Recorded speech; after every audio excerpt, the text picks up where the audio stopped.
Good evening, everyone. I hereby call this meeting to order. It is 6:01 p.m. Next item on the agenda is roll call. If you could go ahead and inform me if you're here today, starting from my right. Jessica Ochoa, present. Carlos Margo, present. Anita Chavez, present. Alisa Peña, present. Celso Gomez Jr. present. Okay, so we are, as of right now, Dr. Hernandez is not here, so we do have quorum.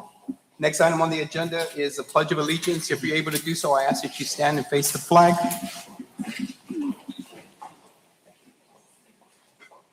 I pledge allegiance to the flag of the United States of America and to the republic for which it stands, one nation, under God, indivisible, with liberty and justice for all.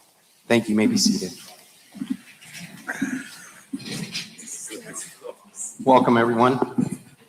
Next item on the agenda is our public comments section. Do we have anyone that signed up? If so, let me remind everyone, if you've signed up, identify yourself. You do have 3 minutes, and after your 3 minutes, we will inform you if you're going a little long that your time is up. So has anyone signed up? Yes, if we could have Ms. Magda Eva Soto make your way to the podium, please.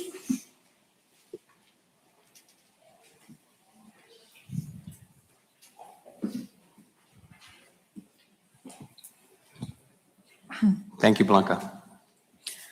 Good evening, members of the school board. My name is Magda Eva Soto, and I'm a 7th grade student speaking on behalf of the students and staff of Ann Richards Middle School. Based on our district's data, Ann Richards serves 660 students and employs 43 to 54 staff members. Closing our school would push our students into other campuses that are already close to capacity, creating overcrowded classrooms and less attention for each student, which causes low academic performances. Our school also have a 79 academic rating, which shows that we are 1 point away from being a B campus through hard work and dedication. We see that other schools with lower academic rating are staying open, which is not fair. This movement does not automatically improve academic results. From a student's perspective, Ann Richards is not just a number on a chart. It is where we feel supported, where teachers know us and our names, and we are able to learn and grow. Taking that away is like taking away our home. Students are being told, myself included, that they will be divided between 2 other middle schools, like Memorial and Irene Garcia Middle School. This type of change causes mental and academic strain on us as students. Losing a teacher or favorite counselor might not be a big thing for some people, but for some of us, it's sad to know that we will not be starting the year with the faces we've grown up with these past couple of years. As a fellow 7th grader, becoming an 8th grader, making the most of the year is far from my mind. Now my thoughts are consumed with thoughts of having to make new friends, having to know new teachers, and feeling afraid for what's to come. Ann Richards Middle School is a place I call home. This is where I get to see Miss Portillo down the hall welcoming the students into her class, and where I feel comfortable to walk into my counselor's office and talk about what might be on my mind. I know that data might say one thing, but please listen to the students and staff's voices as well when we say that this school is more than just numbers on a paper, but a family. And I hope that it can stay that way for years to come. Thank you for giving me the time to speak for the students and staff at Ann Richards Middle School. Thank you very much. Thank you. Madam Secretary, Ms. Peña, do we have anyone else that signed up? Yes, if we can have Ms. Brenda Lee Salinas make her way to the podium, please.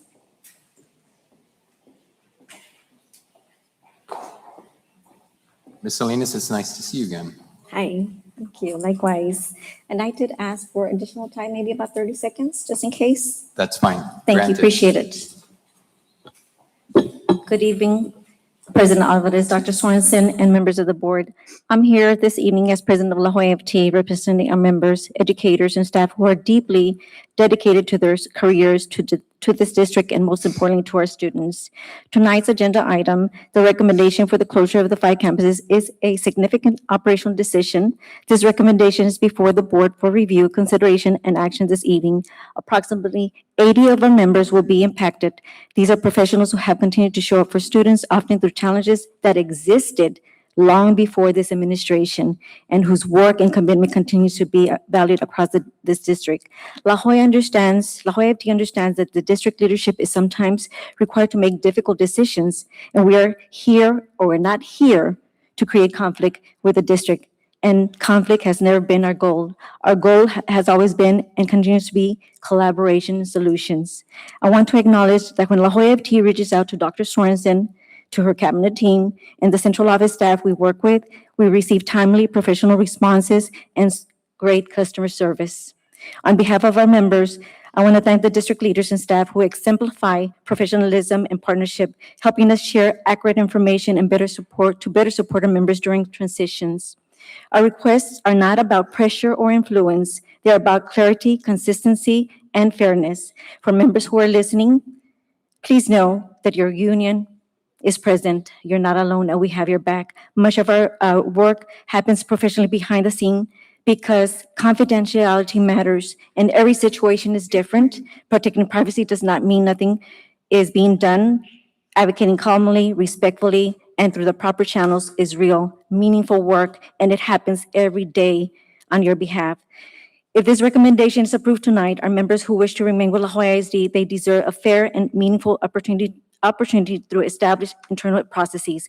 How this transition is handled will reflect this district commitment to supporting employees who choose to stay despite the challenges ahead.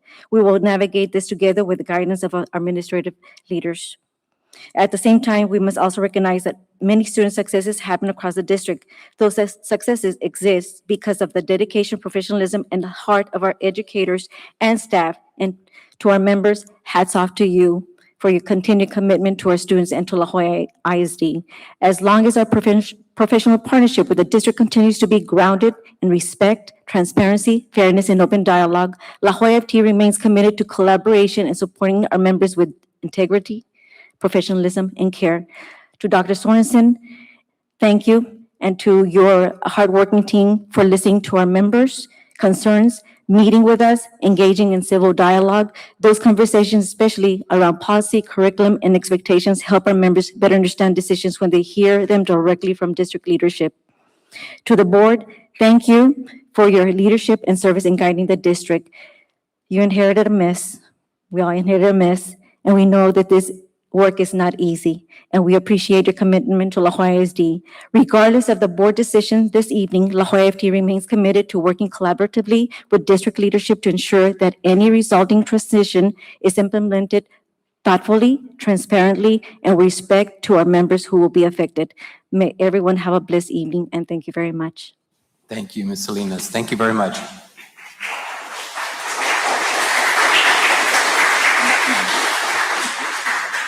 Secretary Peña, do we have anyone else who had signed up? We do not have any more speakers for tonight. Okay, thank you for all those who provided comments tonight. Our next agenda item will be our school recognition. I'm going to ask Blanca, our Public Relations Communications Director, if she can make her way to the podium. And it'll be 5.1, recognition of La Jolla ISD school board members. January is School Board Recognition Month. Obviously, that's the reason why we're wearing our swag. So I want to thank the schools who provided us with such gifts, and we're very grateful for that. Blanca, it's all yours. Thank you. We see the swag. Yeah. Awesome. I hope you enjoyed it as well.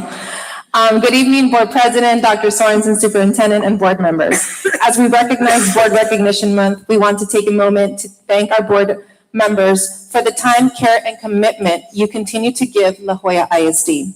Over the past couple of weeks, we've had the opportunity to welcome you into our campuses, and we hope you enjoyed those visits and the warm welcomes from our students and staff across the district. From classrooms, walkthroughs, to conversations with principals, teachers, and students, your presence does not go unnoticed. Our campuses truly value the time you take to be visible, engaged, and connected to our work happening every day. Those warm welcomes reflect the respect our community has for your service and leadership. Your campus visits give students and staff the chance to see the individuals who help guide and direct our district and make important decisions with students at the center. We are grateful for your dedication, your thoughtful questions, and your willingness to listen and learn alongside our campuses. Thank you for the steady leadership you provide to our students, families, and employees, and the entire La Jolla ISD community. At this time, we have a small token of appreciation for each of our board members. We invite you to please come forward and join us for a photo. Board members? Board President Julian Alvarez III.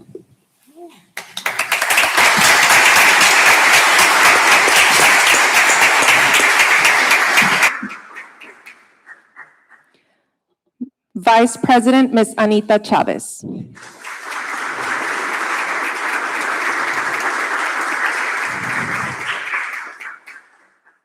Board Secretary Ms. Alisa Peña.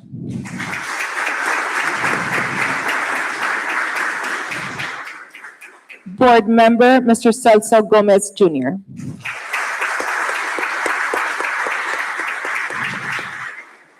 Board Member Dr. Rosalba Hernandez.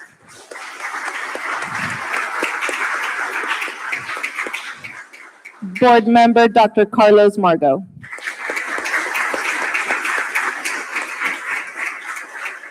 And Board Member Ms. Jessica Ochoa.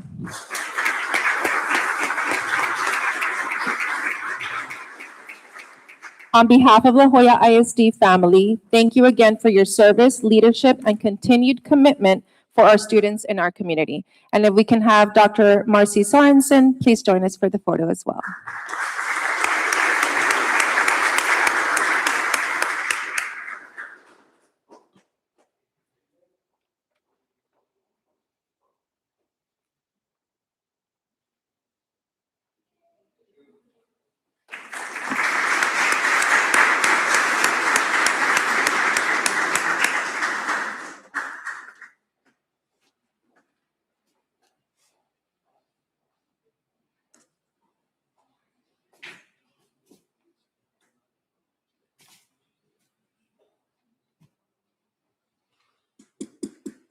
Thank you so much. Thank you so much, Blanca. Our next item on the agenda will be 5.2, recognition of La Jolla ISD School Board by the Athletic Department and Honor School Board Appreciation Month. This will be done by Mr. Jose Peña, Executive Director of Athletics. Mr. Peña, it's all yours. Good evening, Mr. President, Madam Superintendent, and school board members. I brought my team tonight, so I'm going to need you guys to come on up again real quickly, if you don't mind, board members.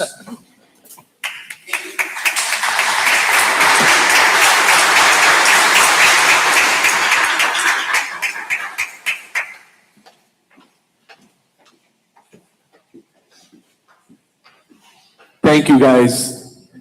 As we all know, here in La Jolla ISD, the spring season is a time when many of our athletic programs traditionally make a deep run into the playoffs. I think all of us know that, which brings a lot of pride to our campuses, to our families, and to our beloved district.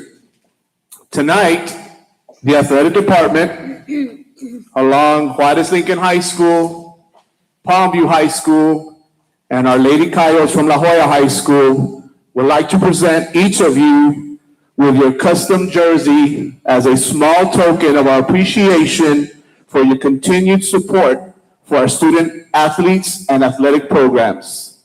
This gesture represents our gratitude and our excitement as we are prepared for another outstanding spring season and deep playoff runs. To assist me in presenting these jerseys to our board members this evening, please help me welcome our first student from Juarez Lincoln High School, Steven Hernandez.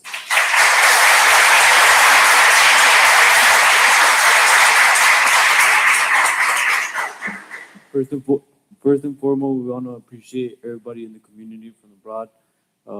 We'd like to appreciate you guys from recognizing us and knowing like what we do and all the stuff that y'all do for us guys, for our Palmview, for the Huskies, and for the Coyotes. We also like to appreciate you guys for all the support that y'all do to us. We know that in every deep playoff run we do, we get a big recognition from you guys, and we appreciate you guys for all that.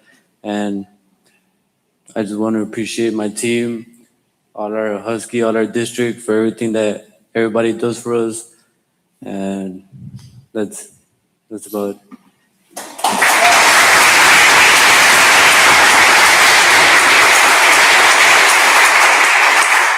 So for a little token from our Huskies, we're gonna go ahead and present you with your custom Huskies soccer jersey with the year 2026 on the back and your last name.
Thank you, Huskies.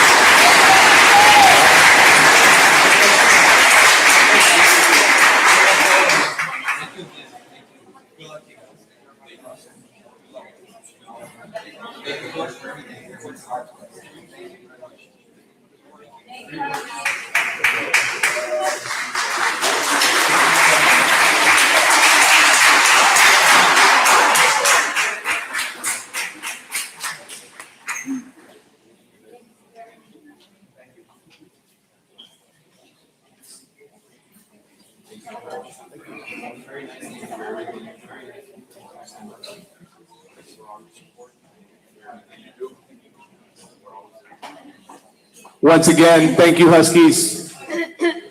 School board members, I'd like to now present you two young men from Palmview Baseball. First, I'd like to introduce Mr. Jaime Cordova.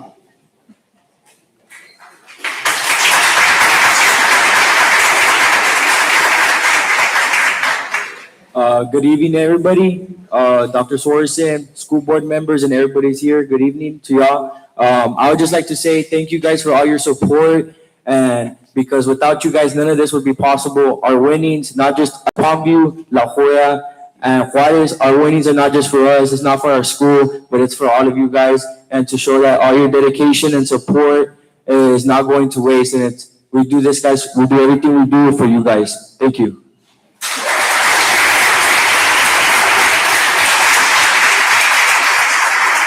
Up next, please welcome student Joseph Martinez. Good evening. My name is Joseph Martinez. I'd like to thank y'all for everything y'all do, even past, future. Just thank y'all and just to have a blessed day. And now I would like to present you with the Palmview baseball jersey from our Palmview baseball team.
All right, and now, last but not least, our mighty Lady Coyotes from La Jolla High School. I present to you Alexia Guajardo.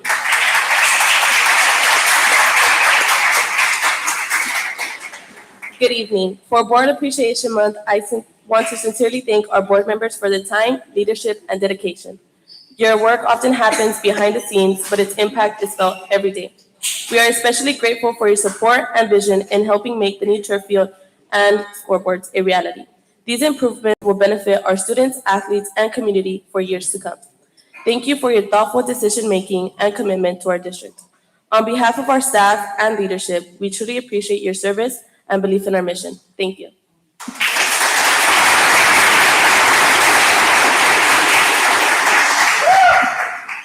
Here come the Lady Coyotes from La Jolla High School.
Oh, nice. Stuff with the kids. Yeah, we used to.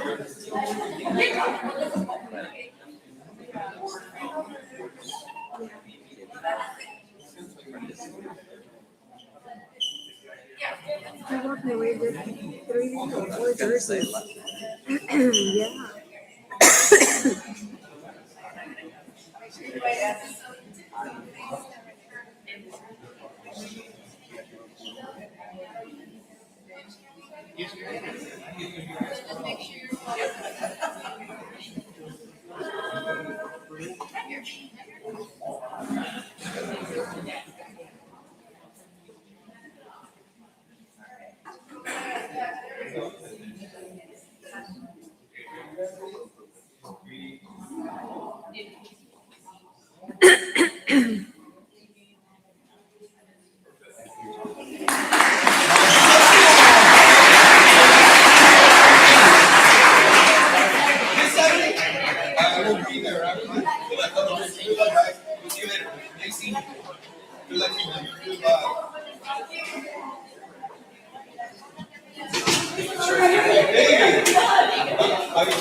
Thank you, Lady Kyle.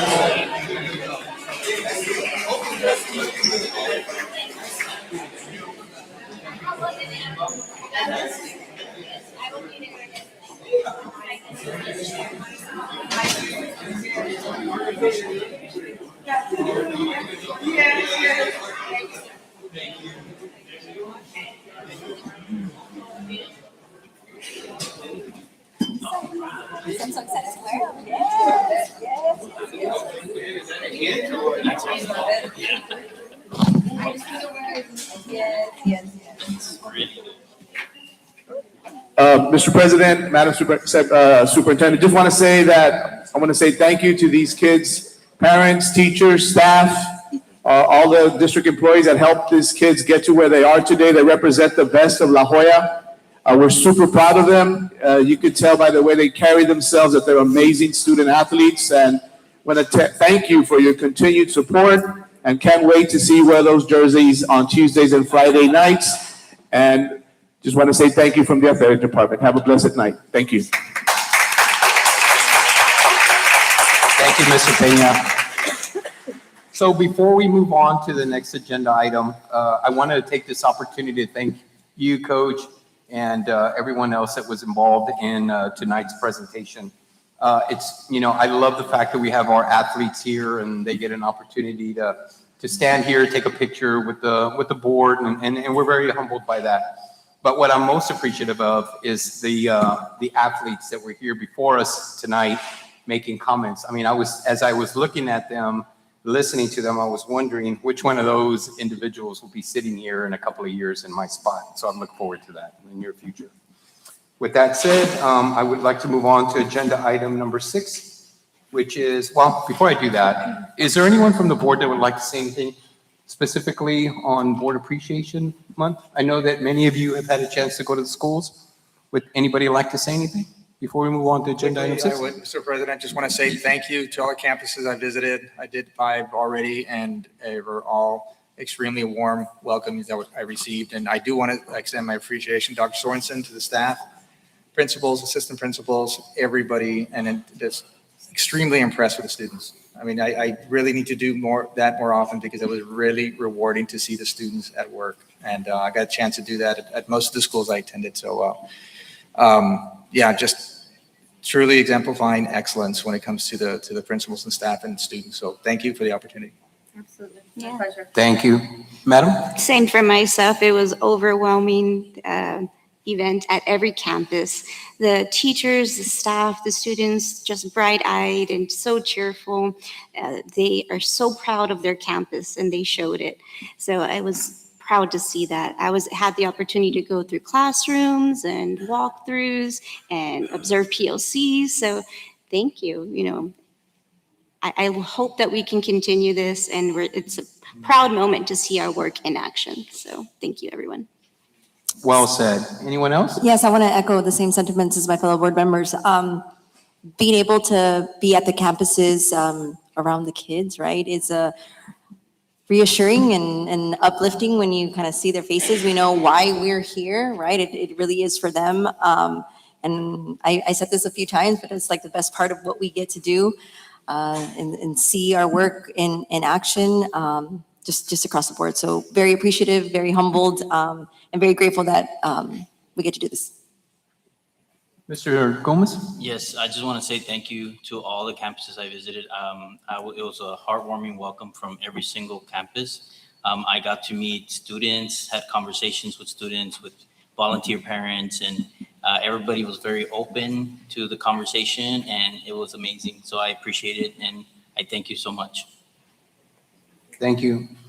Madam Vice President? Well, I have not been to my campuses yet, but I look Okay, time's forward up. But I look forward to, and it sounds very exciting. With anything like last year's visits, I'm sure it'll be amazing, and it's always a warm welcome going to these campuses. So thank you. Look forward to them. Yes, well said, everyone. Before I close and I turn it over to Dr. Sorensen on our visits, I did get an opportunity to visit with Trevino and Gonzalez, and as you can see, that's why I'm wearing some of the swag tonight. I promised them that I would do that. as I promised the players that I would wear their jerseys from, I think from between now and the end of the year, I'll have enough clothes where I don't have to wear a suit anymore. Right. But what I did want to share with you all is after visiting the campuses, it's certainly humbling to see the students, how much work they put in, whether it's the choir, the folkloric dancers, the drill team. I've been able to go to a middle school and an elementary school, and I'm just very humbled and grateful. I keep telling them, the attention should not be focused on the board. We know that you all have to do this, but really the focus is on the great leadership of your principals, the cafeteria workers, the bus drivers, the folks behind the scenes that make things possible. So I'm so grateful for that. And so when I left every one of the campuses, I was able to sit in my vehicle before I left to work and just sit down and think, man, I'm glad that I was put in this position to help out this school district. It's certainly humbling. I can see all the hard work that the students put in to make sure that everything went perfect. And so I'm very grateful for that. But I just wanted to tell you we're very humbled by that. And I'm very grateful for the hospitality that the schools have shown each and one of my board members. So thank you to all of you. Dr. Sorensen? I will just round it out with, it's wonderful to not only hear from the board members about their visits and how wonderful it is, but the excitement that exists in our principals and our campuses to have you there. It means a lot to them for board members to be there and for board members to see their work. I was having a conversation with Secretary Pena, and she was like, I saw their wigs. I saw their wildly important goals. And so when we tell board members about the work that we're doing, for you to be able to see it alive on campuses and have students come up and tell you about their MAP scores and how they themselves have goals for themselves about the STAR, and for you to walk in PLCs and see the work that we tell you about actually live and in action, and see teachers implementing curriculum and talk about the work that we talk about here. Our principals and our teachers, our educators, our students are so proud of that work because it is hard work.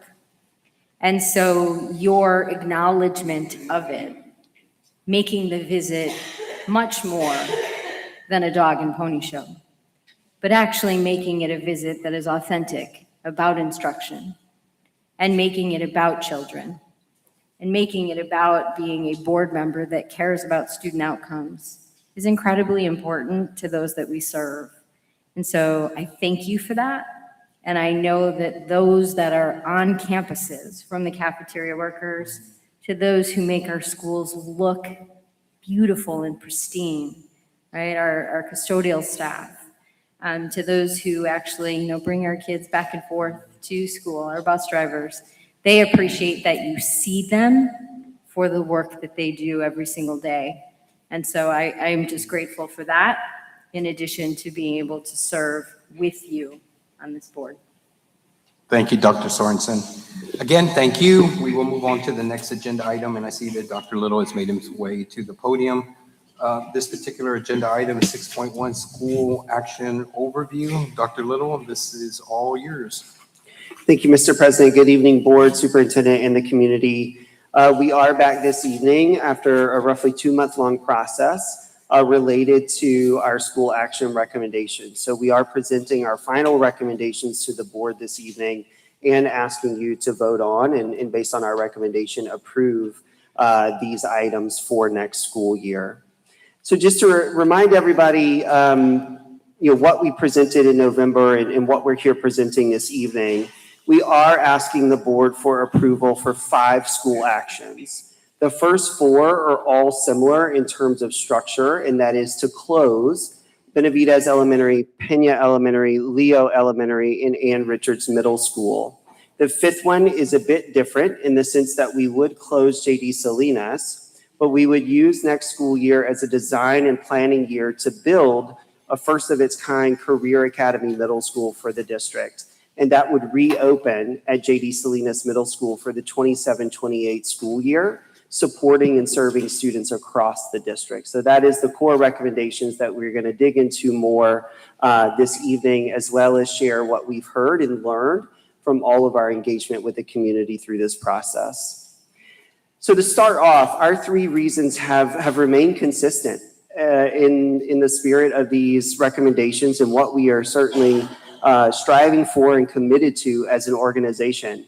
Number 1 is always academic excellence. So from our vision to our goals, to our GPMs, to our North Star, to everything that we are doing every day, it is to ensure that students are getting higher quality academic services and ultimately stronger and improved academic outcomes. We've got to get to a place based on our commitment to our North Star goal of 90% of students in A and B rated schools. We know this year we currently sit at 47%. Each one of these school action recommendations moves us closer to that 90% because in every case, students would be assigned to a higher rated, higher quality academic setting. The second thing that we've talked a lot about over the past 2 months with the community, and is certainly part of this recommendation, is the reality that our district, like so many across the state and country, are facing significant enrollment declines and challenges. In the last 10 years, we have dropped 27% in terms of our student population. That's almost 8,000 fewer students over the last decade. La Jolla ISD is not alone in that challenge. There are other districts in the Valley also facing similar constraints and having to make hard decisions like this to close schools. There are certainly many across Texas and the country that are also in the same position. Nonetheless, we have to recognize that with 8,000 fewer students, we need fewer schools and we need less classrooms, and that's certainly a part of this recommendation as well. And then number 3 ties this together to say that we always will strive to make sure that we can make the investments that our students need and our community wants for the students in La Jolla ISD. And through these school actions, we do free up budgetary options that we can then reinvest directly back into our students. And that's an important consideration, certainly as we go back to number 1 here in our pursuit of academic excellence. So a little bit more context on each of these 3 reasons, starting with academic excellence and what we are all super familiar with here, because it's the anchor of really every presentation that we give, and that's our vision and mission.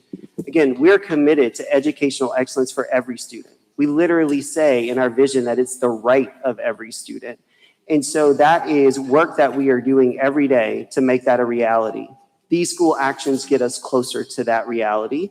They don't get us all the way there, and we're always going to acknowledge that. We still have a lot of work to do, but they are an important part of our journey to actually realizing this vision with the community. The other key piece here is in our progress towards our goals and our goal progress measures. You know, most of the time I'm up here, this is what I'm sharing with you is our data and where we are.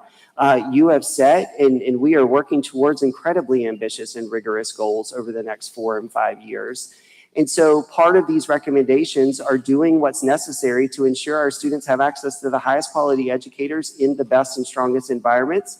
And again, that's what will happen as part of each of these actions that we are proposing. Same thing with our goal progress measures, ensuring that is a strong academic continuum from pre-K all the way through our high school space, and that we can ensure that students have more opportunity to excel and achieve at the levels that we set out in these goal and GPM targets. And then, as I mentioned, our big North Star is ensuring that we have quality seats. We talk about that in our quality seats analysis. That's part of our work with System of Great Schools, is to ensure that students and families have incredible options within La Jolla ISD, and that there is consistent and ubiquitous quality across our district. Again, we've got work to do over the next 4 years to reach this target, but we sincerely make this recommendation to the board tonight, knowing, as you heard, that it is a heavy and hard decision to certainly think about changing where students and families and teachers and staff sort of go to school and work, but it is totally in service of our commitment to excellence and outcomes for students. The other big piece and backdrop to this is the strategic plan. It hasn't made its 1-year birthday yet. It's still new this school year, but it is a big part of how we think about the decisions and recommendations that we make, certainly as an administrative team, but also that we ask you to make as a board These school action recommendations really tie to priorities 2 and 3, empowered graduates and thriving students. Recall that empowered graduates is all of the work that we're doing to ensure that we've got incredible academic outcomes and opportunities for students, that in those core content areas and beyond, through college and career readiness, that we are creating options for students when they leave La Jolla ISD. They're in a position where they can choose amongst a number of things that they want for their life. And these school actions, again, are an investment in that journey. The thriving students piece relates to these recommendations in a couple of ways. One, recall that thriving students is about our sort of beyond the academic classroom work. So thinking about our work with intervention and support systems, mental and behavioral health, social and emotional supports for students. It's also where we respond to the community's call to do things differently and to create new programs and opportunities that don't currently exist in La Jolla ISD. So that 5th recommendation for JD Salinas is exactly part of that vision and response to the thriving students priority, where we will be the first district in the Valley to actually create a dedicated middle school space that exposes students to and prepares them for career and technical education opportunities, and more importantly, to be able to graduate the district and enter the workforce in a high-wage, high-demand career with the credentials that they need to do that. So that's part of the Thriving Students call to action as well in the strategic plan. A quick reminder on the academic data, we have highlighted in this light pink the 5 schools that are part of this recommendation. 4 of them are currently D and F rated schools based on last year's outcomes. We also do have Ann Richards, which is a C rated school. And the thing to note about all 5 of these is these are schools that have not just last year, but over the past 3 to 4 years, certainly since COVID, seen consistent academic decline. So this is not just looking at one data point from last year's results, but also taking into account where the schools have been, particularly since the COVID accountability pause. We also, as I've mentioned, are committed to ensuring that students who are impacted by these school actions are reassigned to higher rated, higher quality schools. And again, that is the case in every one of these recommendations. The other point I'll note, and we mentioned this in November, and we certainly have the same slide in the appendix for the community if they want to see it.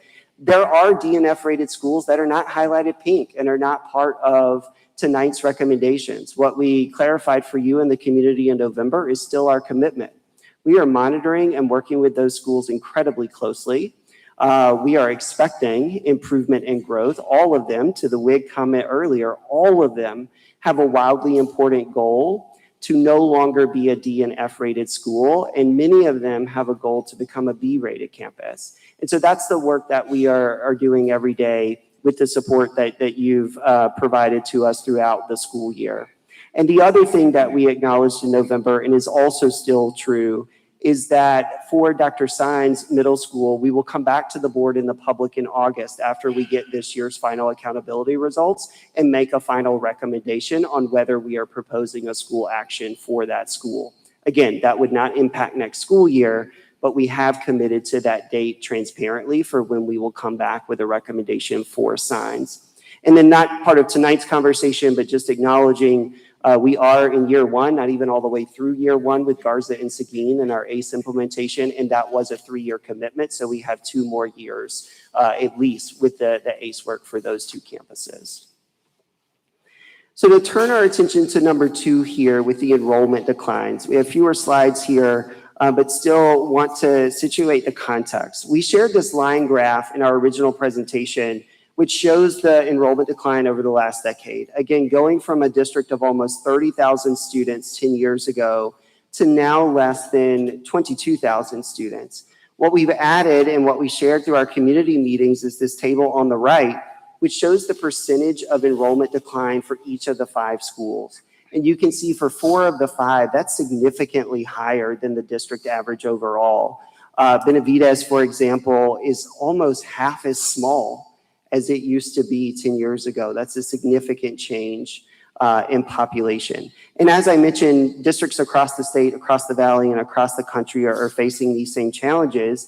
It's also been acknowledged previously in this room. Like in 2022, there was a presentation to the board at the time acknowledging enrollment declines and the district having to sort of recognize and start to grapple with that reality of a loss of students. And that was even, 4 years ago at this point. And then lastly, for financial sustainability, which is number 3, we shared this table at the top in our original proposal. And obviously the big headline here is these school action recommendations equate to a roughly $27 million opportunity for reinvestment. Some of that money is currently in the budget right now because it is paying for the faculty and staff at these schools. It's paying to operate those buildings. And that's, a big chunk of this $27 million, over roughly half of it. And then the other thing that is important to recognize here is we know that our buildings need investment and they need upgrades in some cases. And so that's the last piece of this big ticket item estimation, where by not occupying the building, by not continuing to hold school in there, at least for the time being, we get to defer some of those costs. So we don't have to redirect budget into those spaces. And so that's how this total potential comes about. The other thing that we shared, not only through our engagement sessions, but also through something I'll show in a minute, which is all the communication that we've done around this, is where that money can go. We know that we continue to make heavy investments academically. Again, you've made almost $4 million in investments this year alone in direct support to our teachers and leaders with HQIM and curricular implementation. The board approved another $3 million this year in technology upgrades and investments for new devices for students at sort of transition grade levels. We're also, you just had a great opportunity to spend some time with our athletes, like making investments in our athletic programs and departments as well. And a month from now, we'll have a happy ceremony to really reveal one of those investments at the La Jolla softball field. Those are just some of the examples in how we know we have opportunities and needs that we need to invest in. We also know there's not a lot of money coming, if any, from outside the district. So we've got to think about reinvestment with the resources that we have. And again, that is part of this school action recommendation and consideration. And so as we start to turn the corner into the last part of this presentation and looking at what we heard, just a reminder, again, to summarize those 3 things. We are bringing these recommendations forward because they will help us ensure that students are in the highest rated academic environments possible. Because we also have an obligation to be as judicious and efficient with our resources as we can. And that requires us to respond to the fact that we've seen such significant enrollment loss. And we've got to create space to invest in our students in the ways that we need to moving forward. So all 3 of those reasons come together as why we are making these 5 recommendations to you this evening. So I want to talk a little bit about what this means for students in particular and families and what it will mean from a transportation perspective. So first, this has stayed consistent over the last 2 months. Just a reminder that in every school, we have sort of 2 types of students from an enrollment perspective. We have transfer students, meaning they live in another place in the district, but they've transferred into the school where they attend. An example tonight, I could be a student at Pena, but I live in the JFK school zone. So I had to apply in previous years to transfer to Pena, and that's where I go every day. In that case, all of our transfer students at these 5 schools are being defaulted back to the home school where they live. So in my example, the assumption is that student defaults back to JFK for next school year. But I told you, I think 4 or 5 times in the presentation I gave last week, our transfer window is open right now. It opened last week on the 12th. It stays open till February 6th. And so we're supporting families to think about any transfer opportunities they want to pursue for next year. So that could be a family, saying, hey, I actually want to go with my friends that I've been in school with all along to either Clinton or Gonzales in this case and apply for a transfer to those 2 schools or anywhere else in the district. We have committed to prioritizing families from these 5 schools in the transfer process. What that simply means is they will get access to any open seats before anyone else in the district does. So they essentially have first rights within the transfer process. The thing to remember, though, and what we've stressed, is we don't provide transportation to transfer students. We haven't, and we're not going to moving forward. So the family is still responsible for getting their child to and from school in those cases. On the other hand, we have our neighborhood students. They live in the school zone where they attend. So in my example, I live in the Pena school zone and that's where I go. In this case, we are recommending the new school that those students will be assigned to. So based on their address and based on where they live, they would get a new home school. Because that is the school that they're designated to now, as long as they meet eligibility or requirements for the bus, they can use district transportation to get to and from school. And so what we want to do now is actually share with you and the community our final proposed recommendations for how these school boundaries change. That does become relevant to what I just said because it determines the new place that you live now as a neighborhood student. And we have shared these with our community sessions as well. And I'll share some feedback on one that we got in just a second. There are a couple that are super straightforward. This first one is one of those. So we are proposing the closure of Benavidez, and all of those students would be reassigned to Sam Fordyce Elementary School. That takes students from a D-rated campus into a B-rated campus just immediately through this school action. So the map, just to orient you, the one on the left is what we currently have right now today. The blue is the Benavidez school zone and the purple is the Sam Fordyce school zone. If the board approves this recommendation, all of that becomes purple because it's all now the Sam Fordyce Elementary School zone. And again, you can see the number on the bottom right in terms that roughly impacts about 250 students at Benavidez. This next one is our first example where we would actually split students into two different campuses. So this involves Pena Elementary. The map on the left, Pena is in the middle, that green box. The top gray part that's quite large is the Clinton Elementary School zone.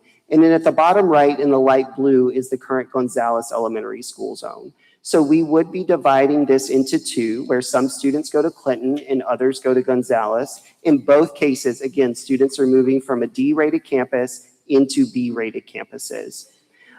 We are dividing this boundary north of 4 Mile Line. So if I live north of 4 Mile Line and west of Tom Gill, I'll be zoned to Clinton. So that becomes gray. And if I live south of Tom Gill and south of 4 Mile Line and east of Tom Gill, that is now zoned to Gonzales and that becomes blue.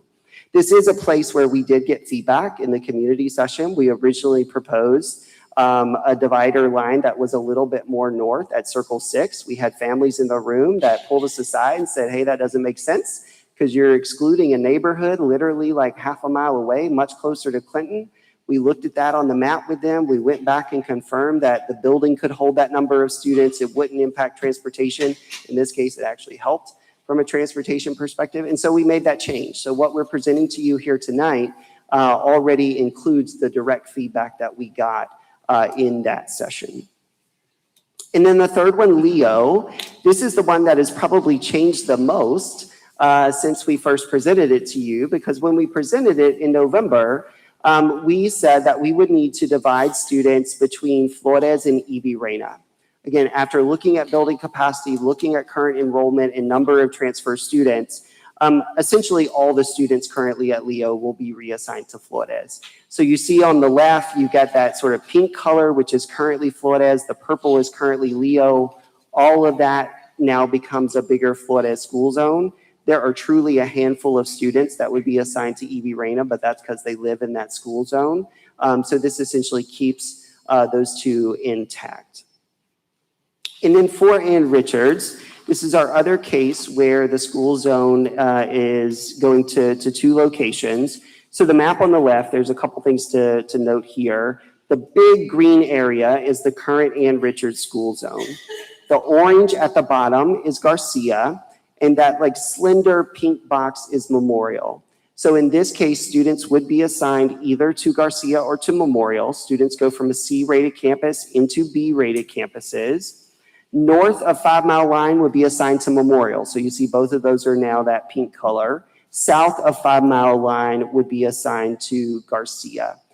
This is nearly an even split. So the same number of students roughly are being assigned to each of those two campuses.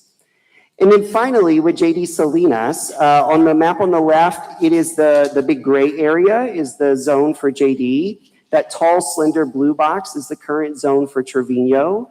Same recommendation has existed here the whole time, where all of the JD students would be reassigned to Trevino. We're again taking students right now from a D-rated campus into a C-rated campus. Trevino is also working very hard to get a B. And that's, again, our commitment with them all along. The other thing to remember here is if the board approves these recommendations, there would no longer be a JD Salinas school zone in the future, because when we reopen that campus as the Career Academy Middle School, it would have a district-wide school zone. So any student in the district would be able to apply to attend that middle school campus. We shared this table with you back in November and wanted to bring some updates. When we originally shared it, we had some red over there in the delta space, so in that we might be a little above capacity. Again, as we've gone back and like fully scrubbed current enrollment and current transfer numbers, this is the updated data, and all students will fit within all of these buildings. We thought that was the case. Now we actually show it as we've done the data scrub of current enrollment. And so finally, what we heard from community is always incredibly important to us, and we enter those conversations sincerely. So we want to share what that feedback has been. First, by looking at just the scale of engagement that we conducted. So from our first presentation to you back in November to tonight, we have held 20 engagement sessions. 7 of those were unique to faculty and staff at the campuses, and another 13 included parents, community, and students as well. Across all 20 of those sessions, more than 900 people attended and were able to hear this information, have the opportunity to ask questions, and provide direct feedback. That feedback also was informed by all of what our communications team put out to the public. We launched a webpage. It warehoused all of our information, including all of our presentations. We also worked together to put what you see on the right, which is a whole series of informational one-pagers out to the community. Some of that was like direct response to what we were hearing in the engagement sessions to help put some facts and information out there to the community. Others were just trying to make sure folks understood what these recommendations are and why we were making them. That also is coupled with significant outreach to our media partners, including lots of social media posts as well. For the public's purpose, that link on there, the full details here, does take you to all of that information. That website is still up and still active, so folks can continue to see that. So, want to share big themes that we heard from these sessions. In the sessions, we also provided an opportunity for folks to give us digital feedback. So we had a form that they could fill out if they wanted to ask additional questions or to provide additional feedback. In reality, people use the in-person opportunity. So they asked us the questions in the room, or they pulled us aside after to talk to us. We had fewer than 15 digital responses out of all of those 900 plus people that were in attendance. But what we heard live in the room and what's in those responses is what we are sharing here as the broad themes and takeaways. Number one, we heard this from families, we heard it from faculty and staff, we heard it from students in attendance, and it's really the push to want to understand, like, why is this happening to my campus? Why is it happening right now? Can we get more time? Like that whole concept of essentially why us, why now? As I've laid out hopefully clearly in tonight's presentation, those 3 reasons about academic excellence, enrollment declines, and financial sustainability require us to act on behalf of our students and community in the district. And as we looked at the data, we understood the context of these campuses, including the need of their physical infrastructure. These are still the 5 schools that we believe are the right recommendations to make that best set our district up for success in the future and serve and support those students well that are attending those schools right now. So that's why we're coming back with ultimately the same recommendation that we made in November in terms of big concepts. The second one, I'm actually going to flip the slides to show a visual on this. We also heard this comment and concern in this evening's public comment. Probably the number one or at least number 2 thing that we consistently hear is, are classes going to be overcrowded? Is the building going to be overcrowded? And the answer to both of those is factually no. The emotional answer, though, is harder for people to like hear and sort of resonate around. And that's what we're trying to show visually on this slide. It was also one of the one-pagers that our communications team created and put out. The reality is we've lost 8,000 students in the last decade. We haven't lost many campuses or classrooms. So you got a lot of classrooms out there that are partially full. I'll use Gonzales and Pena specifically in this example. Like this could very much be real for some of their grade levels. You got a teacher in one of those buildings that's got 12 students in the classroom. Even though Texas state ratios based on research say that classroom could have up to 25 students in there. From a financial point, remember number 3, that means we're paying the whole cost of a teacher's salary for half the number of students that they can impact and teach. So down the street at the other school, you got a teacher in the same grade level with 13 students in there. So that teacher, those students, and those families have gotten used to a really small class. In this recommendation, they will combine together to be one classroom with one teacher. That's the combined classroom in the image on the right of 25 students. But we did not change our staffing ratios. We are not out of line with what research expectations show. And the other reality, and our staff acknowledged this in the meetings, because we are blessed to have people who have worked here for a long time, like they committed their lives and their career. So many of our teachers actually were in those same buildings 10 years ago when they had 25 students, and they know that that is possible and that is the work that they're ultimately asked and expected to do as a teacher. What we have been transparent of all along, though, is it's going to feel different. To the student, it'll feel different because now I've got 12 other classmates in my room. To parents, it'll feel different, and to the teacher, it will feel different. But our commitment all along has been to maintain those ratios against those research standards and Texas ratio guidelines, and to ensure that we continue to support teachers to provide educational excellence. And then the third one on here I mentioned already, only in one case, in that Pena Clinton Gonzales example, did we get feedback on the proposed school zones, and we made that request. Like we accommodated that request and made that change, and that's what we presented here for you this evening. 3 other things. The first one here related to special education is the conversations that typically occur after the meeting. So the parents come up, they pull us aside, and their student is served in a self-contained special education classroom, and they legitimately are concerned and questioning, like, how am I going to be sure that you're going to support my child through this transition? Transitions for many of those children is difficult on a normal basis, certainly when they're changing schools. And our commitment to families has been a few things. Number 1, the services that your child is provided through the IEP will not change. Like we are obligated and committed to those services regardless of the location of your school. Number 2, for our families and students that are in self-contained environments, we will essentially one-on-one walk them through the process. So we will work in the spring to arrange school visits. We will provide human-to-human sort of interaction and touch points to support those families through this process and make sure that they are at a school that they feel really comfortable with and confident in.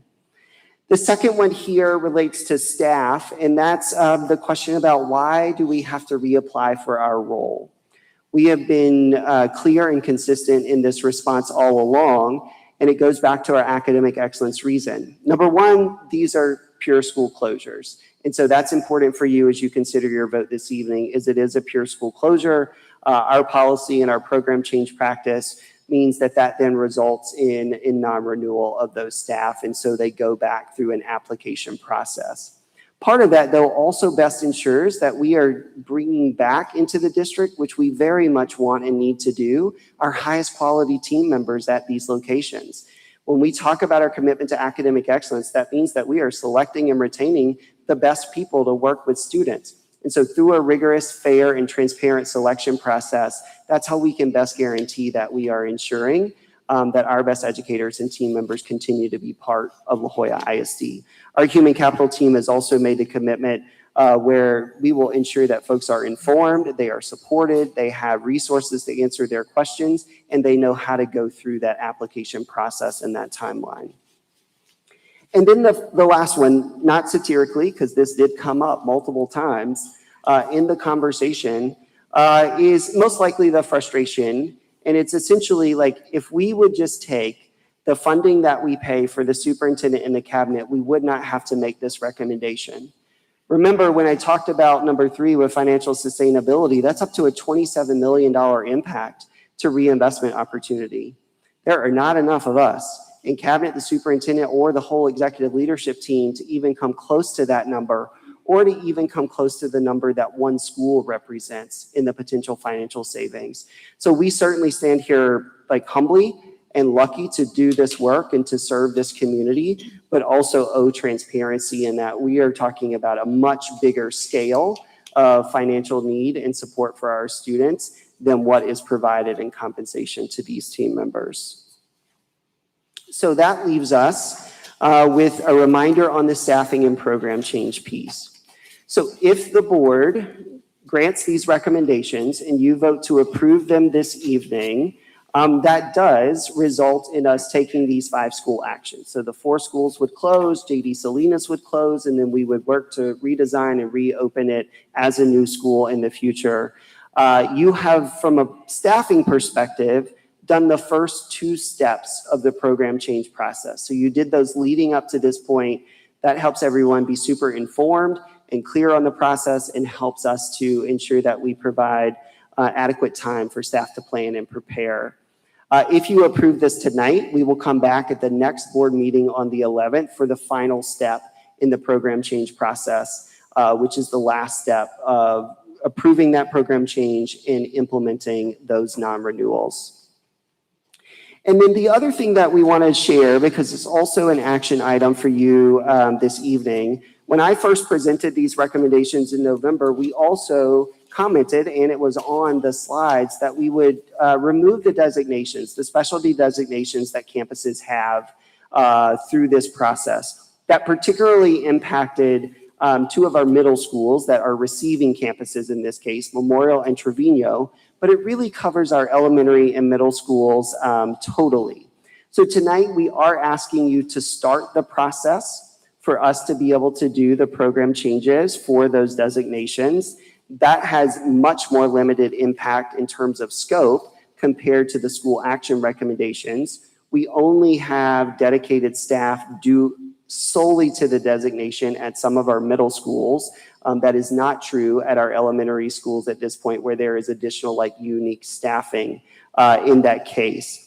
But the other thing that we wanted to step back and sort of discuss with you and the community is why we're making this recommendation on the campus designations. It's hard to remember sometimes more than a year ago when we did our first quality schools analysis or state of the district. Part of what we did was actually go visit every school and look for evidence that these designations were impacting programming and opportunity or curriculum or instructional experience for students, and there was none. We shared that through that quality of schools process and indicated then, more than a year ago, that we would work to remove the designations, wait for the strategic plan to come about, which we now have, and then start the work of designing what the community wants and needs from us moving forward. Again, that's part of that thriving students priority. So these really are in name only. They exist on beautiful signs out in front of the school, and that's essentially it. So we're now at the place where we're saying we need to be honest with the community that this is not the programming, this is not the experience by and large that students are getting at these schools, particularly our elementary schools, and then start the work with them to define what that's going to mean moving forward. As we answer the question about future programs and pathways, we then get to build that together as a community within the district. This is just a list to share with you in the public transparently on what those current designations are by each of these campuses. And so with that, Mr. President, obviously happy to take questions. Members of the board, do we have any questions for Dr. Little? So let me know. Yes. Hi, Dr. Little. Thank you for the presentation. I had a couple of questions. You mentioned that you counted, like now you're going to be moving all the students from Leo to Flores. That's the projection now instead of how you had them divided. And then on page 29, when you're talking about the recommendations aligned to current enrollment and improve academic quality, when you're doing that sort of analysis about the projected enrollment versus the capacity, it seems like you're taking into account EB Reina as well with the 1,200 capacity. Would that still, how would you then, I guess, show just for Leo going to Flores and not going to both? Yeah, it does include both schools. What you'll notice when you look at the EV Reina row is that there was not much capacity ever to begin with at EV Reina. So even when we made the initial proposal, we knew far fewer students would be assigned there than to Flores, because there was capacity of 60 plus in that case. Again, 5 students right now are designated to be assigned to EV Reina. So that's not changing much of the experience or capacity at that school. The rest are being assigned to Flores, and we still have room in that case for those students. Because remember a couple of things. Number one is transfer students are being defaulted back to their home campus. They then will decide where they want to apply for a transfer moving forward. And number two, as we've seen enrollment change in the district, that typically means our youngest cohorts are coming in smaller. So as fifth graders leave, what's left in the pre-K4 population is a smaller set of students. So that actually frees up some capacity that the chart doesn't actually communicate.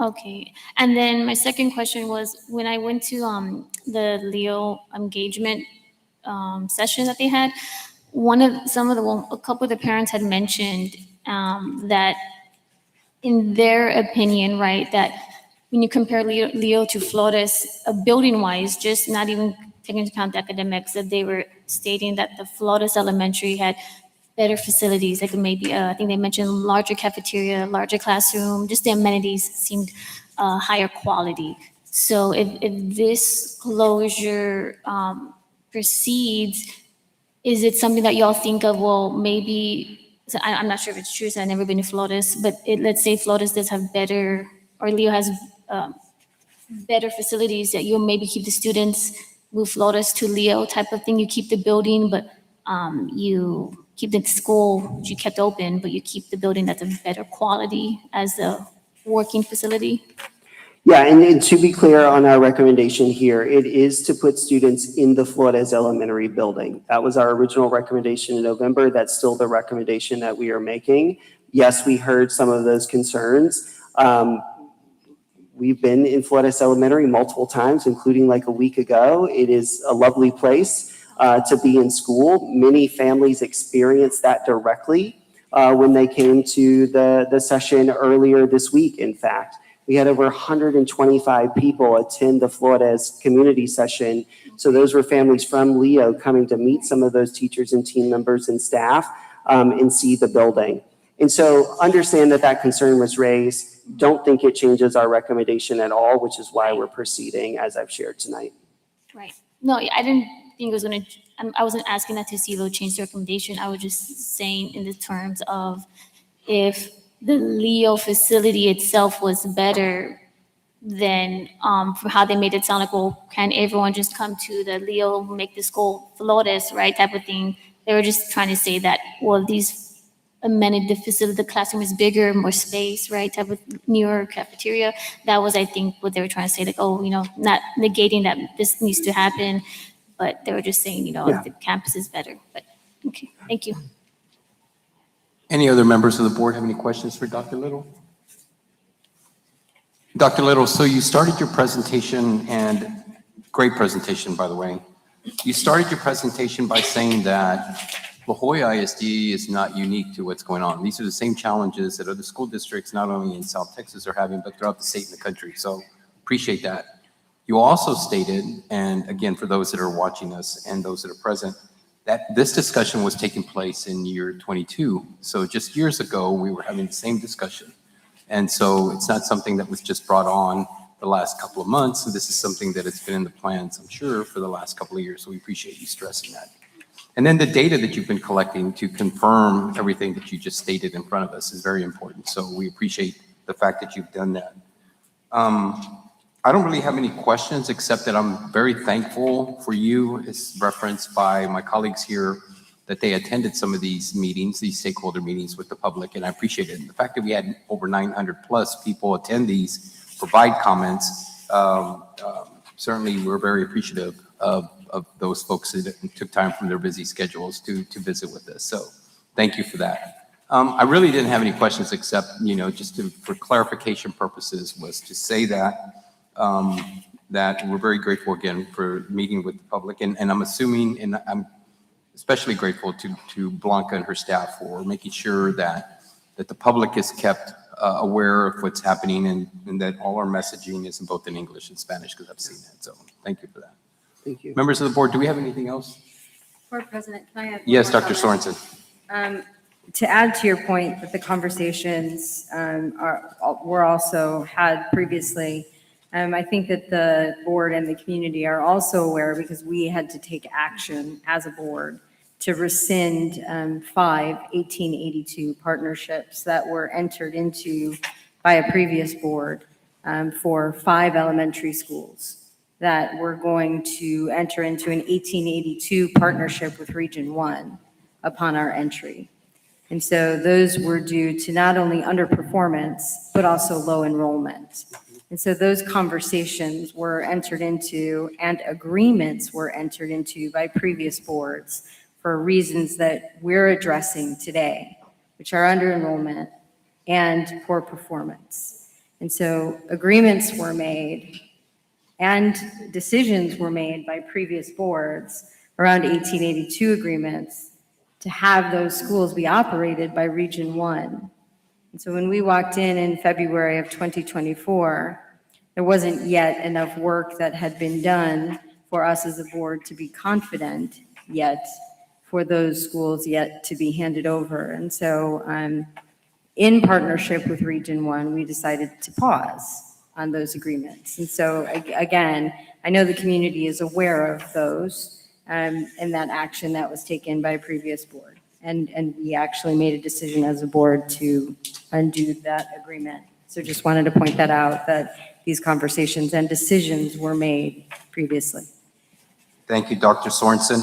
Members, no other questions? Okay, before we proceed, thank you, Dr. Little, for the presentation. Before we proceed, just for the record, at 6:54, Dr. Hernandez showed up to the board meeting, so everyone is here present. Next item on the agenda is item number 7, board restraints. This will be done by Dr. Barrera. Dr. Barrera, stage is yours.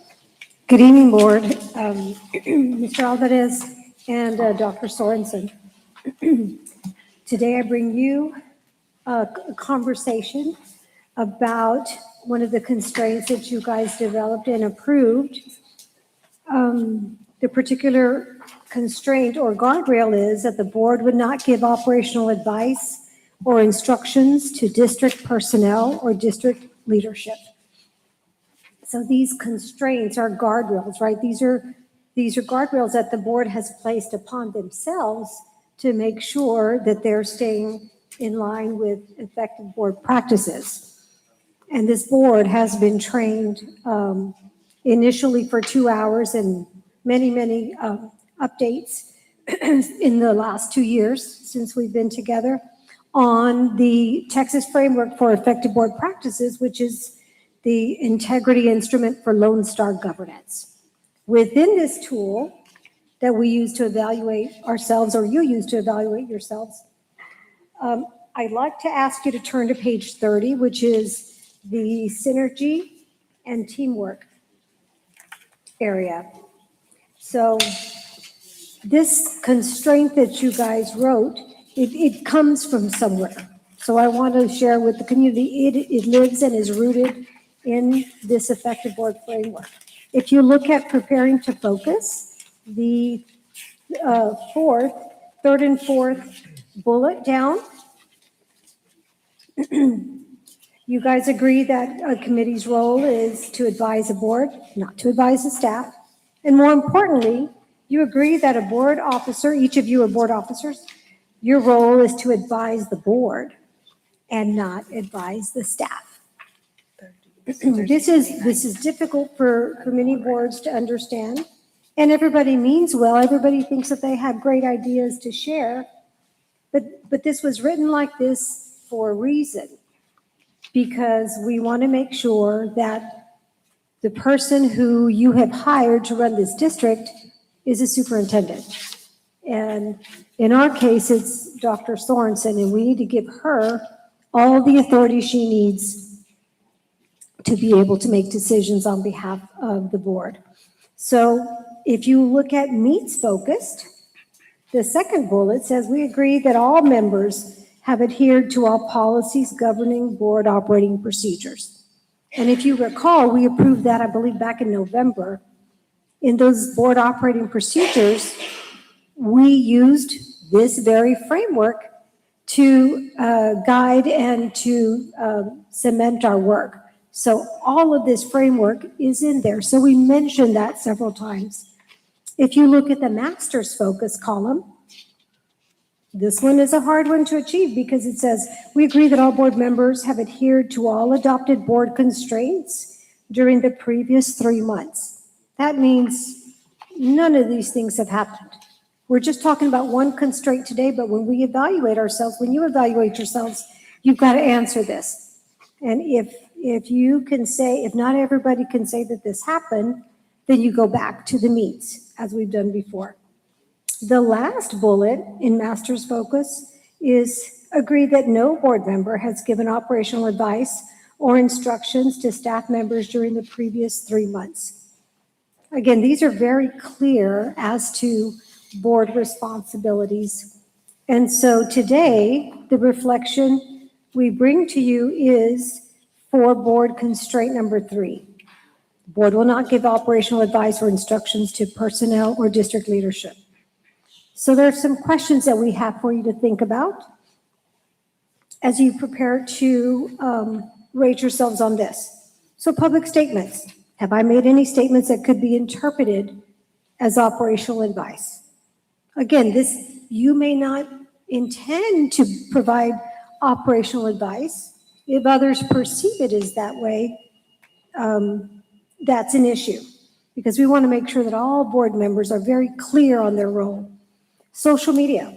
Have I posted or shared content that could be interpreted as operational advice? The question for community engagement. Have I made comments or suggestions that could be interpreted as operational advice? When answering questions from community members, did I redirect any conversation that was moving toward operational details back to a governance level discussion? Remember, you can talk all day and night about governance, about policy, about your responsibilities as the board. But when we start getting into operational issues of the school district, we need to let that lie with the superintendent and her staff. District meetings. Does what and how I communicate support governance level discussions aligned to student outcome goals? So on the next page is an evaluation that we have. So we want you to decide for yourself, right? In the clarity of role, in the past quarter, did I make any comments or suggestions to district staff and leadership that could be interpreted as operational advice? So on yours, a simple yes or no.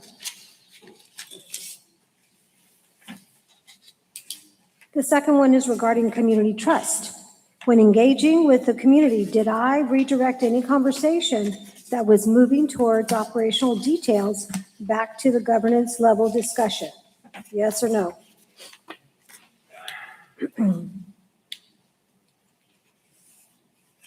And if you wrote yes on any of these, I really want you to think about that and jot it down so that it doesn't happen again. And this is not an I gotcha or anything. This instrument was written to keep us on track. These guardrails were written by you, again, to keep us on track.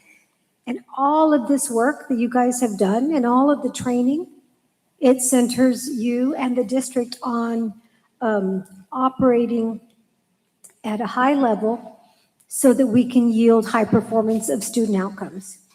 So overall, how well do you think that you adhered to board constraint 3 and the quarter? Board constraint 3 this quarter, pardon me.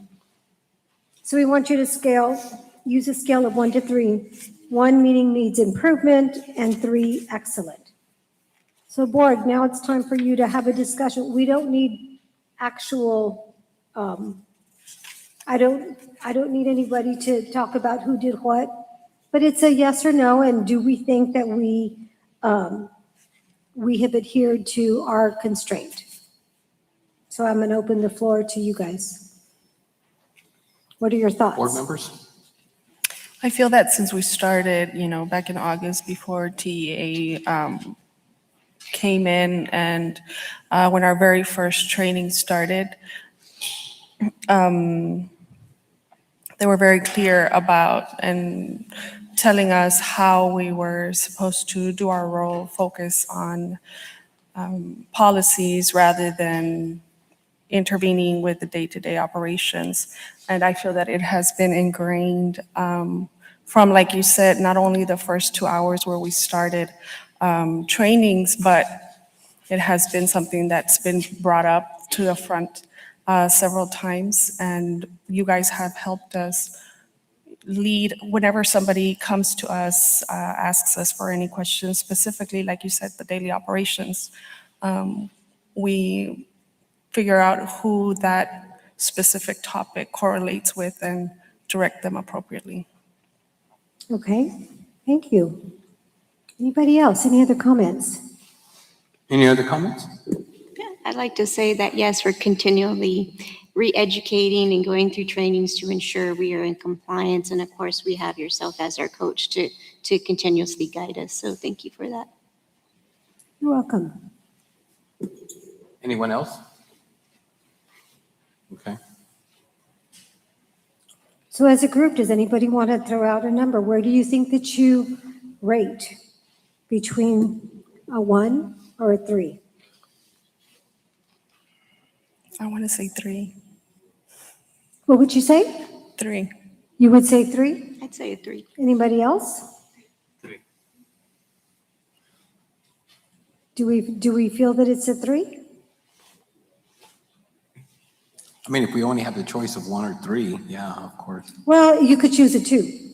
Well, I don't think anyone's excellent. I mean, that's just the way I feel. I mean, there's still always room for improvement, right? So.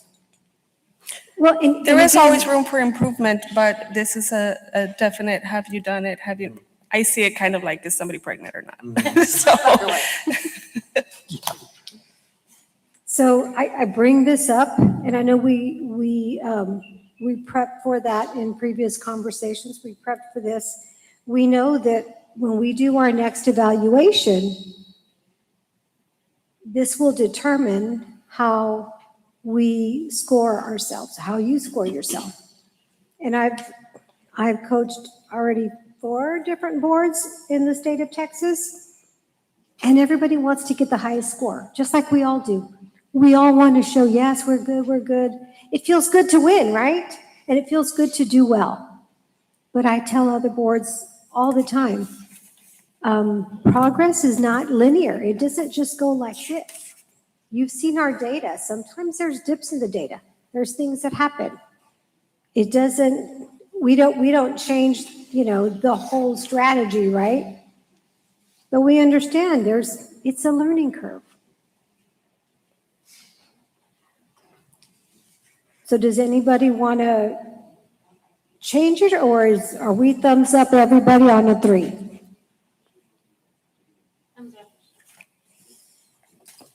Anybody have anything different?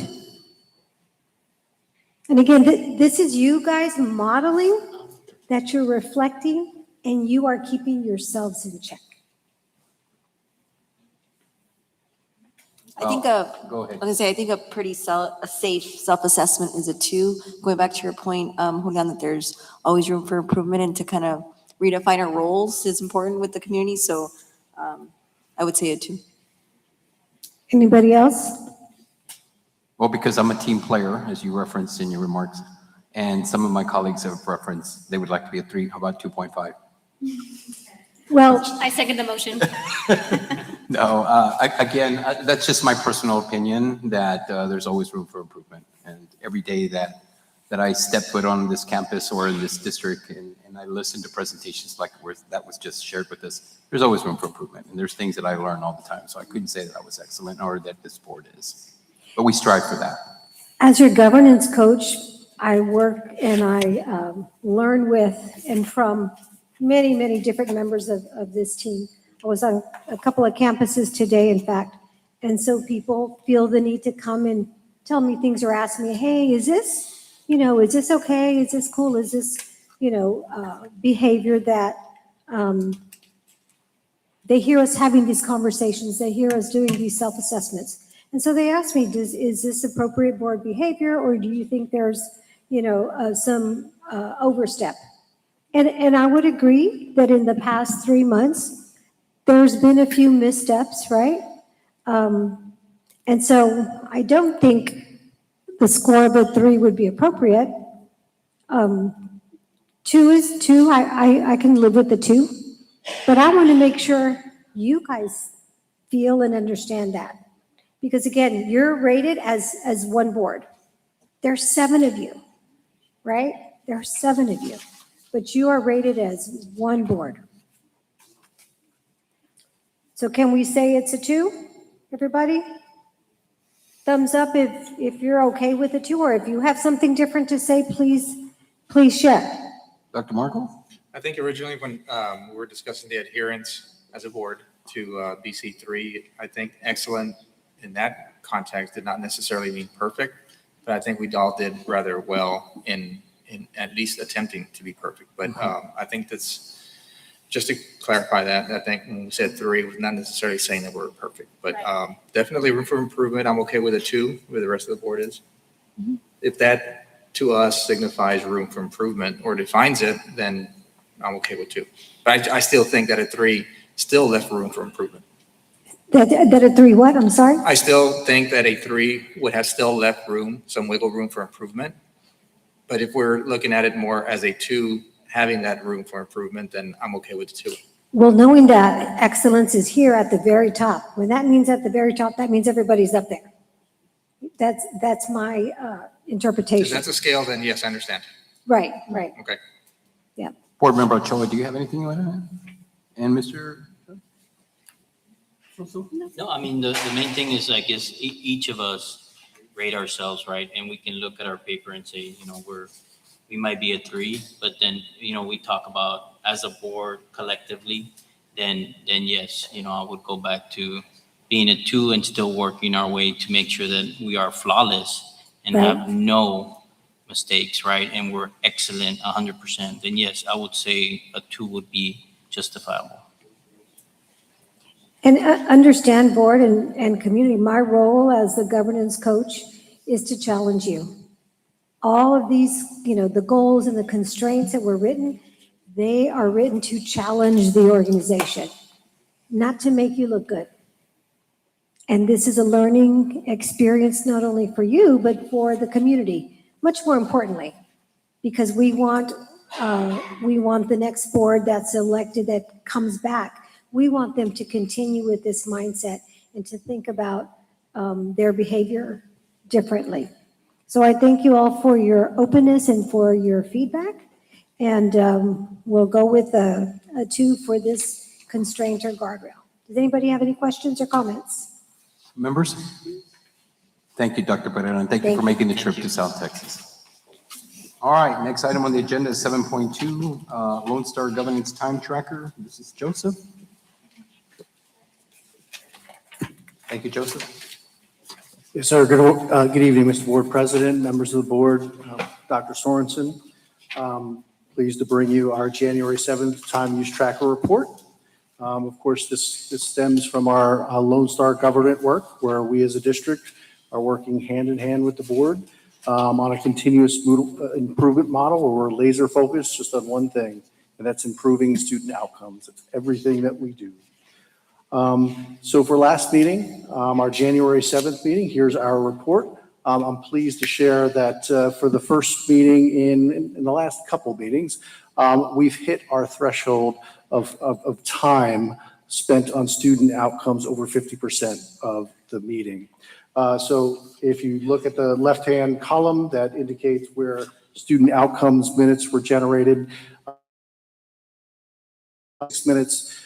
For adult behavior minutes, that was a total of 34 minutes. The total meeting length was a super efficient 88 minutes in length, which translates to 90.91% of the time we were addressing student outcomes and or adult behaviors.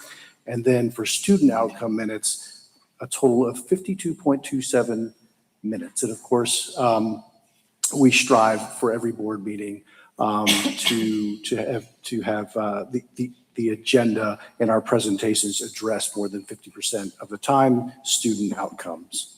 With that, I'm happy to take any questions from the board. Members of the board, any questions for Joseph? Seeing that we have none, thank you, Joseph. Appreciate the work. All right. Next item on the agenda, ladies and gentlemen, is our consent agenda item. Do I have a motion? Oh, sorry, we have one more report by Diana. Diana, do you have your agenda item number 8, the conservative report, TEA's conservative report? Sorry about Good evening, that. Board. That's okay. Board, Dr. Sorensen. We had a short month in December. We're still behind on October and November in our reporting to you. So we're making progress on our exit criteria. Definitely the strongest one that we have is governance, but I still like to challenge you to push you to be better. So that's where we've made the most progress. We've made lots of progress within the business office as they're working on all of the audit recommendations. They are ahead of where we thought we were going to be at this point. They've been working diligently with Alvarez and Marsal to make sure that all the processes and procedures and the controls are solid, and they'll allow us to be sustainable, to have sustainable practices in the future. And then with academics, again, lots of progress in the area of special ed. And again, building all of these processes and procedures so that our students continue to be the center of all of our work. We continue to implement, or campuses continue to implement the instructional framework. The district continues to check on them and support them and coach them. I know that we are currently in round 3 in spot checks. I visited 2 campuses today with the team. And so this is just part of the process, right? We're not just telling campuses, you have to meet this goal, this is the number, go and do it. We're providing the framework. We're providing the leadership. We're providing the support. And I was part of conversations today where there's additional support needed in certain campuses or certain areas of the campus. And these are conversations that happen with that team on a daily basis. And so I'm very proud of the work that Dr. Little and his team have been doing. And also Dr. Sorensen, she is right there in the mix with Dr. Little. She is not leaving this to Dr. Little and his team. She's very involved in this process. And so I have a lot of respect for the leadership, and I've seen a shift already. I was a part of the second spot checks. I didn't do the first ones, but I did I did some other walkthroughs before they were called spot checks, right? When they were working on the instrument. And I can tell you that as of today, I have seen progress. And so it's nice to see that in our exit criteria and in the classrooms. And so the next thing is we need to make sure that we continue to see that in the data. Any questions? Members, any questions for Dr. Barrera? Thank you again, Dr. Barrera. Have a safe trip back home. We now move on to our consent agenda. Do I have a motion? I move to approve our consent agenda. Do I have a second? I second the motion. All in favor signify by saying aye. Aye. All opposed, motion carries. At this time, it is 7:41 PM. We will be going into closed session under section Texas Government Code 551.001, 551.071, 551.072, 551.074, 551.076, 551.129, and 551.0821 concerning any and all purposes permitted by the act, including but not limited to the sections and purposes that we have listed below. We are now going into closed session.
Okay, ladies and gentlemen, we are back from closed session. It is 8:29 PM.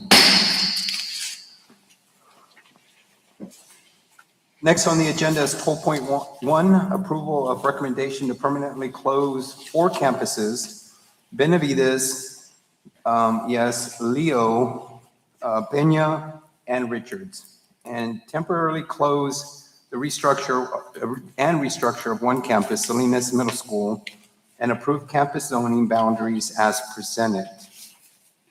Do I have a motion?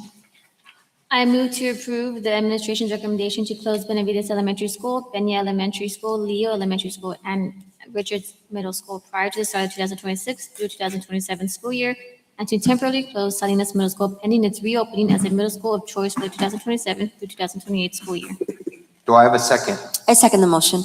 So before we vote, do we have any discussion? Anyone have any discussion on this particular agenda item? Seeing that we have none, all in favor signify by saying aye. Aye. All opposed, motion carries. 12.2, approval of district-wide copier rentals, CPS number 22026-26. Do I have a motion? I move to approve. Do I have a second? I second the motion. All in favor signify by saying aye. Aye. All opposed, motion carries.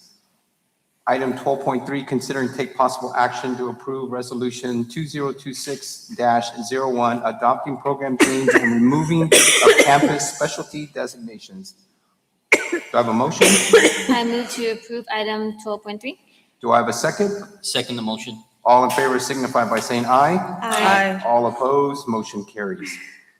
Last item on the agenda is 12.4, consider and take possible action to terminate a Chapter 21 term contract employee. Do I have a motion? I move to approve item 12.4. Do I have a second? I second the motion. All in favor signify by saying aye. Aye. All opposed, motion carries. Next item on the agenda is our calendar. January 23rd, 100 days of school, date correction from the agenda. January 26th through the January 26th through the 30th, the Great Kindness Challenge. January 26th through the 30th, Holocaust Remembrance Week. January 31st, Texas Citrus Parade. February of 2026 is Black History Month, Career and Technology Education CT Month, Children's Dental Health Month, and Heart Health Awareness Month. February 1st, La Jolla ISD Employee Wellness Volleyball Tournament. February 2nd through the 6th, National Counseling Week. February 5th, World Read Out Loud Day. February 7th, National Wear Red Day. February 9th, Bad Weather Day. Central administration will be closed and there will be no classes for students. February 11th, International Day of Women and Girls in Science. February 11th, regular board meeting. School board members, before we adjourn, do we have any comments that you would like to make at this time? Yes, Vice President. I would just like to thank the athletic department for our jerseys. They were great. We really love them. We were just talking about them right now in closed session, how awesome they are and how excited we are to be able to wear them. Thank you for that. Thank you for, allowing us to be part of your community, be part of your team. And we look forward to visiting all the campuses for Board Appreciation Month. We really love these opportunities to be with the community, to be with the students and staff and see what you all see. And thank you for that. And we look forward to more times together like this. Thank you. Any other board members have any comments or questions at this time? Dr. Sorensen, do you have anything to say?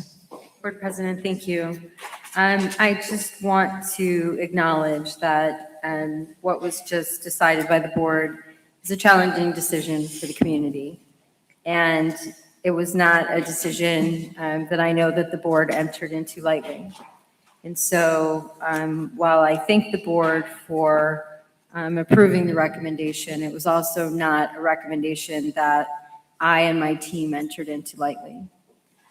None of what we do as a team that I do as a superintendent is entered into lightly. We know that at the end of every single recommendation, our students and families and children and educators and employees and people who are impacted by our decisions.